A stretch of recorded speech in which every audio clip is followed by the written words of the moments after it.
Southwest style cornbread. This is a great holiday side if you like that Southwest taste.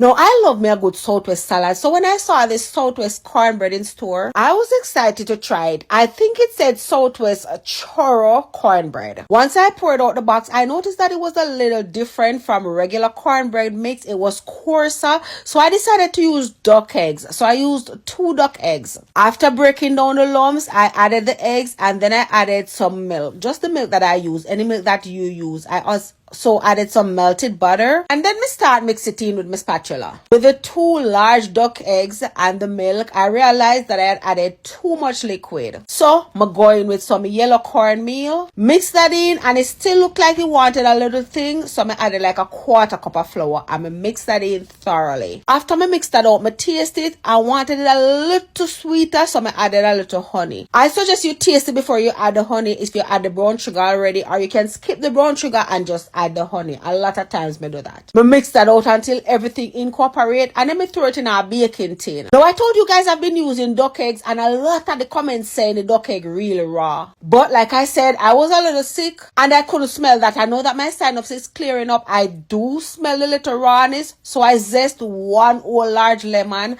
and I just drop it over the top. I use my finger to just move them around to get it spread, and it was perfect. You know when you have that Southwest salad and a lot of time they serve it with lime? This kind of way this giving. That Southwest taste if you like that, and then the lemon zest, just give it that lime taste like you just squeeze some lime or lemon on your Southwest salad. Yes. I don't know, I never see or taste nothing about no churro, but this cornbread came out perfect. I baked it close for 20 minutes because I tell you that the best way to get a cornbread nice and moist and not dry and choky. 20 minutes later, I removed the cover and then I baked it open for 35 minutes. So 55 minutes, make it this cornbread. I know a lot of people baking their cornbread on high temperature, quick time, like 15-20 minutes, and I'ma bake it open. That's why on a cornbread dry and choky. You need to cook the corn, so you need to cover it somehow, make it steam, then take that off and then bake it. This was nothing short of delicious. Add this to your Thanksgiving sides